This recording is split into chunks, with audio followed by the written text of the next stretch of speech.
Nick, you're talking Packers now. So outside of re-signing Aaron Jones, Green Bay has been quiet on the free agent front. Haven't really done anything. We're hearing now that Aaron Rodgers' contract may be why. An unnamed agent said, quote, "It's screwing the Packers in a lot of ways right now because there's just no cap space. They've called me about one of my players and said, hey, this is where we are now, and until we get something big done, hint, hint, we don't have any space." It's kind of like a lose-lose situation right now. That's what's surprising to me, is you'd think there would be a middle ground situation to get something done. Huh. Nick, what do you make of what's happening in Green Bay right now? To be fair to this unnamed agent, it's total nonsense. That's not what, listen, folks, the Packers are making a conscious choice.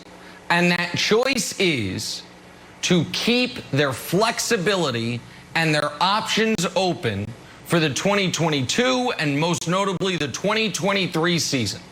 And because of that, that's why they don't have the money.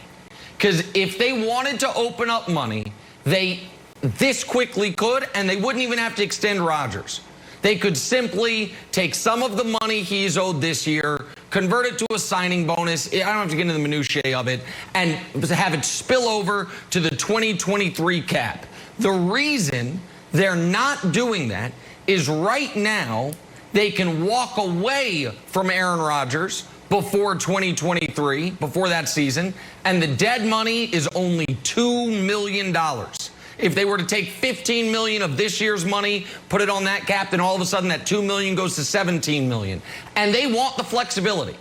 So they are making a choice, and that choice is because we value the ability to move on from Aaron Rodgers right before he turns 40, we are not going to try to keep up with the Joneses, if you will, and do what the Bucs are doing, which is say, screw 2023, 24, 25. We're trying to win right now, which is unfortunate because the Bucs just beat you in the playoffs in your building.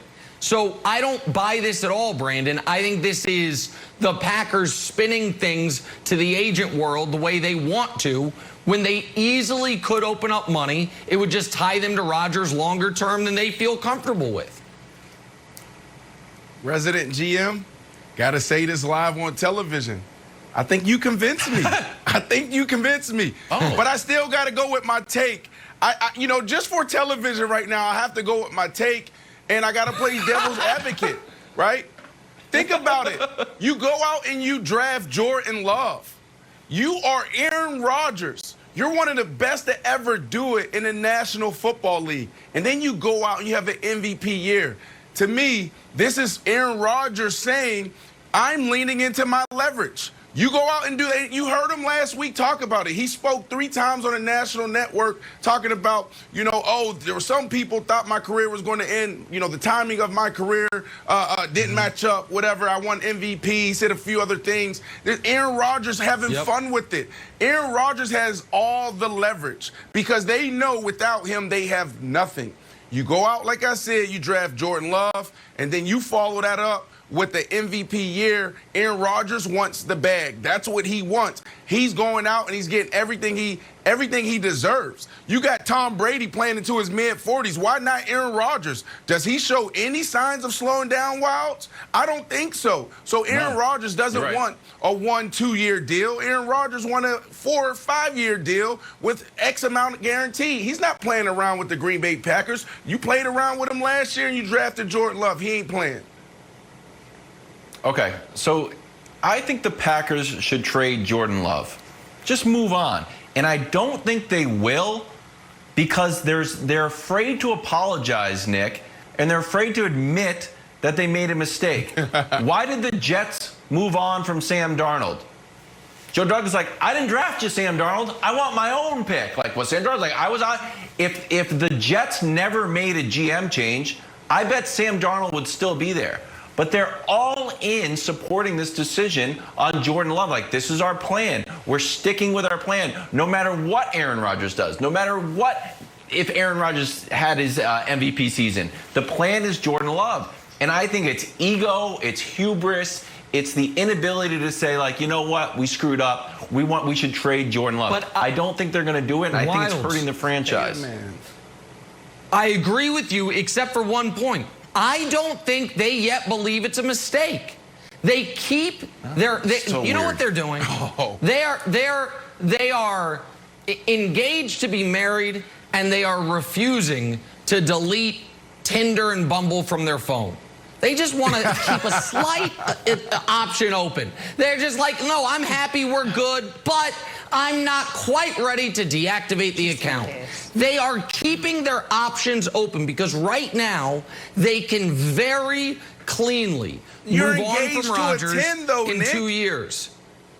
They're engaged to a dime piece. Like, what are they 100%. doing? I agree with you. I agree with you. But they're actually, Brandon, you're talking about extensions, right? That can be Rodgers wants X, and we only want to offer Y. He wants this many years. It's so much easier than that.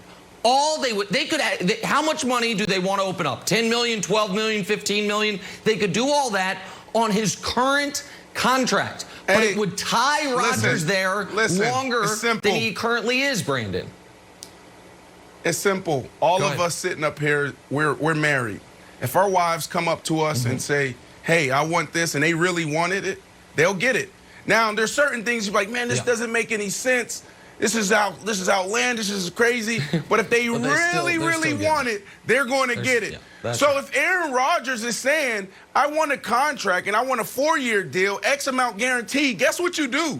You give it to him. Because the alternative is that you're back on Bumble or whatever the other app you talked with, Tinder and the other app. That's the alternative. Yeah, that's what the Packers are doing. Like, they're swiping left and right and just keeping things available. That's right. It's true.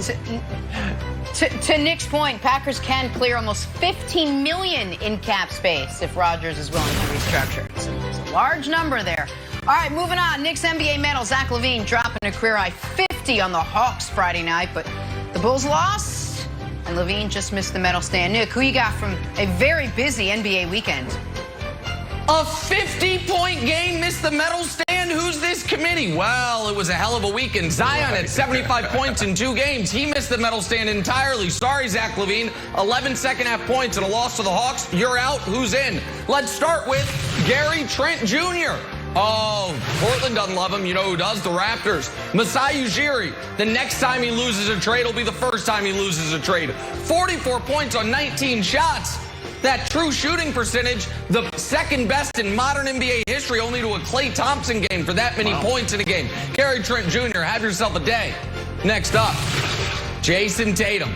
Oh, Jason Tatum. While Nikola Jokic was sitting in the mezzanine level, Jason Tatum was giving you, well, actually, different game. My apologies. Tatum played well in that game as well. But this one's against the Timberwolves. Jason Tatum, 53 points in an overtime victory against the Timberwolves. Hey, also, by the way, Timberwolves. Take those jerseys, put them in the trash, light it on fire, and never come back. Those are the worst jerseys in the NBA. What are they, highlighters? It's outrageous. Gold medal. Oh, Enes Kanter. Wow. My old frenemy. How about a 30-rebound game for Enes? 30 rebounds. Now, listen. Enes Kanter, a humanitarian, a man that makes the absolute most of his off-court time, but on the court, still a useful player. 24 and 30. Congrats to Enes for his first gold medal. 30-rebound game. First one I think we've had since Dwight Howard. So there it is. An amazing weekend in the NBA. Enes Kanter comes away with the gold. Hey, listen. So when you left Zach LaVine off, I mean, that had to be tough. I mean, this dude was balling this weekend. I mean, he's been balling all season. But these dudes here, Kanter, Tatum, and Trent, they absolutely deserved it. You got it right, Nick. Finally. Great job, buddy. Thank you. LaVine, 39 in the first half, Jenna. Rough second half. On for a Monday. We're all on the same page. Wilds, who just missed the cut? Oh, the Indiana Pacers. Hey, rule of life. No one likes practical jokes at 3 in the morning, which is when the Indiana Pacers posted this video. You would think, like, we've seen how these videos play out. The guy opens up his door, the popcorn falls out. Oh, LOL, you guys got me. Not Cassius Stanley. He's like, I'm out of here. He walked 100 yards away. He was legit upset. upset that he can't drive home because his car is full of popcorn. Delicious popcorn at that. So next time you do this, more of a daytime activity, daytime practical joke rather than a 3 in the morning one. See, only you could find that angle on that piece of video.